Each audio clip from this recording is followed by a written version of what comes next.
Bienvenue dans l'actu vue de la classe. Bonsoir Florent Clavel. Bonsoir Julien, bonsoir. Nous recevons ce soir Jean-Marc Breteau, bonsoir. Bonsoir. Vous êtes chef du département mesures physiques de l'IUT du Mans, et Anaïs Soudé, bonsoir Anaïs. Bonsoir. Vous êtes étudiante en deuxième année de ce DUT mesures physiques. Il est question du challenge mesures physiques. J'aurais jamais dit autant mesures physiques dans une seule phrase de toute ma vie. Pardon, tiens, ça me fait tousser, qui se déroule samedi prochain. 12 équipes. En quoi ça consiste ce challenge ? Alors c'est l'occasion pour les étudiants du DUT de pouvoir mettre en œuvre tous les enseignements qu'ils ont suivis durant les 2 années et de réaliser des dispositifs de mesure qui cette année sont autour du thème de l'automobile et des dispositifs qui soient embarquables et pouvant fonctionner en autonomie pendant une durée nécessaire à la prise des mesures. D'accord. Qu'est-ce qui mesure ces dispositifs justement Alors cette année, donc mesures autour de l'automobile, donc ça sera des mesures de trajectoire du véhicule tracteur qui va emmener les systèmes de mesure, donc par mesure d'accélération avec des accéléromètres, et puis une mesure d'opacité des gaz d'échappement pour remonter un petit peu à la qualité de la combustion du moteur du véhicule tracteur. Ça, c'est les mesures obligatoires. Toutes les équipes ont à pratiquer ces 2 mesures. Et puis après, ils ont une mesure au choix, qui sera par exemple une mesure de vitesse de roulement, de vitesse du vent, une mesure liée par exemple à la température ou autre. D'accord.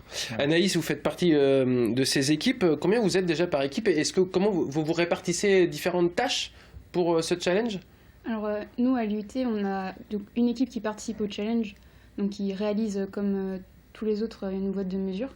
Et moi je fais partie d'une équipe de 4 étudiants qui doit organiser le challenge, donc gérer l'hébergement et l'accueil des participants et la restauration pendant le week-end. Oui, parce qu'ils viennent de toute la France. Toute la France. Ça fait combien d'étudiants?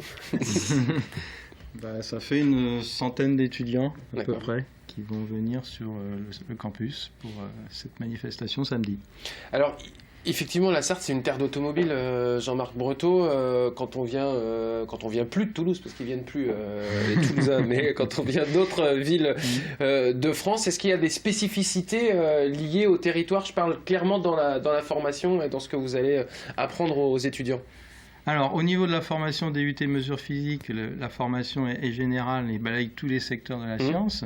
Donc, on ne peut pas dire qu'il y a des enseignements spécifiques automobiles, mais il n'empêche que les techniques de mesure qui sont enseignées vont permettre, par exemple, d'aller mesurer l'efficacité d'une combustion, des températures, des vitesses de véhicule ou des choses comme ça, quoi.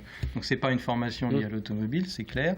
Mais après, une formation générale comme ça, les étudiants peuvent intégrer des formations qui seraient plus liées à l'automobile ou au transport. Ce sont les ingénieurs qu'on retrouve chez les grands constructeurs ?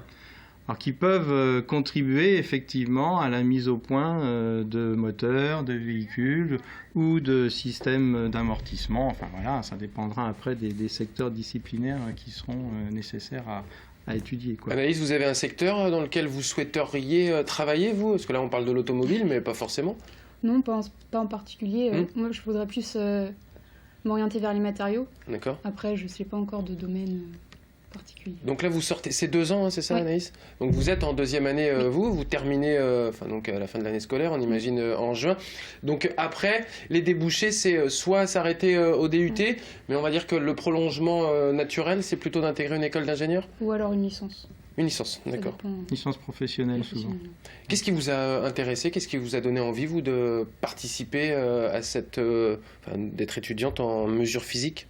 C'est la diversité de toutes les matières qu'on peut apprendre. Parce que c'est vrai que la physique, c'est quelque chose de très général. Et quand on sort du bac, au final, on n'a pas vu beaucoup de choses. Et l'avantage du DUT mesures physiques, c'est que ça nous permet de voir beaucoup de matières différentes.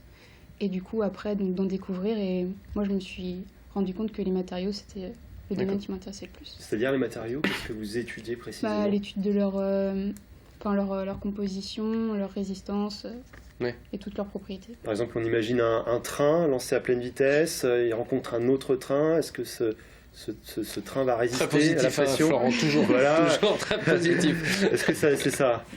Oui, ça peut. On parle du pare-choc d'une voiture. Oui, plus le pare-choc. Après, moi, je voudrais travailler dans les compositions de structure. Avec les différents matériaux à utiliser. les contraintes à respecter.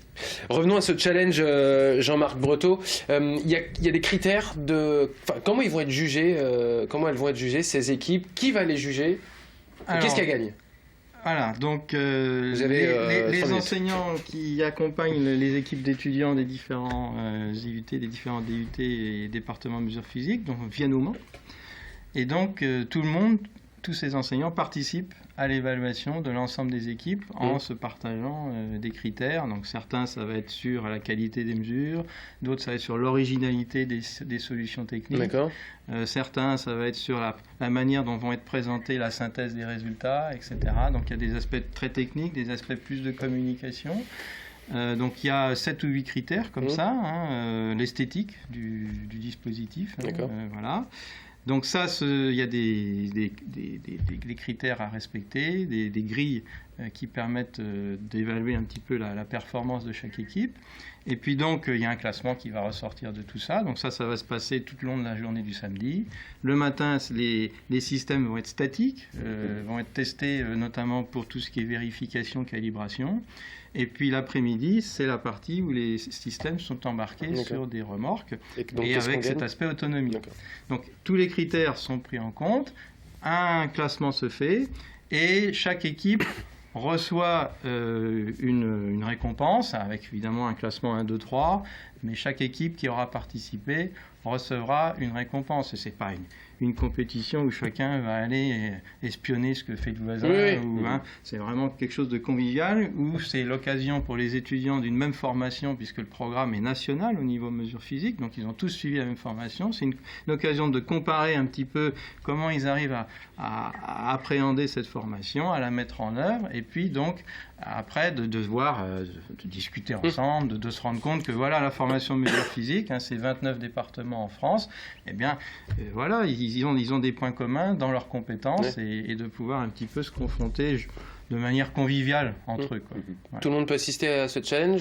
Alors, c'est pas une manifestation publique au sens où il y a des tribunes ou je ne sais quoi. Disons que ça se passe sur le campus, donc entre 9h et 17h le samedi, avec une partie le matin dans les salles du département mesures physiques. Il est possible, si on a envie, curieux, quoi. Si on veut faire le curieux, si on veut regarder un petit peu ce que proposent comme solution technique les étudiants, c'est possible de venir. Mais c'est pas en soi effectivement une manip grand public. Vous n'avez pas des lycéens qui viennent regarder. Ça peut être l'occasion s'il y a des lycéens qui veulent venir, mais on le propose pas systématiquement parce qu'on a quand même 100 étudiants qui sont répartis sur 12 équipes et je peux vous dire que sur la journée du samedi, ils ont la tête dans le guidon, comme on dit, à essayer que leur système fonctionne. Parce qu'il ne faut pas rêver, ils ont tous terminé à l'arrache. Là, ils sont tous en train de se dire « Ah là là, mais mon système, il n'est pas complètement autonome ou quoi que ce soit. » Donc, ils vont tous passer la nuit à souder leurs composants, etc.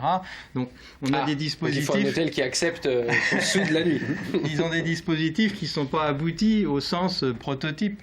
Donc, c'est sûr que pour des gens complètement extérieurs, ça va paraître pas forcément extrêmement bien fini ou des choses comme ça. Mais il y a des enjeux techniques qui sont intéressants. Et si les gens veulent se déplacer, venir voir, c'est toujours possible. Merci beaucoup à tous les deux d'être venus. Jean-Marc Breteau, chef du département mesures physiques de l'IUT du Mans. Anaïs, on vous souhaite bon courage pour l'obtention de votre diplôme en 2e année. Et puis l'accession à une école d'ingénieurs. Je rappelle donc que ce challenge mesures physiques autour de l'automobile aura lieu donc samedi prochain 19 mars à l'IUT du Mans. Merci Florent. Merci Julien. Big up, à bientôt. À bientôt.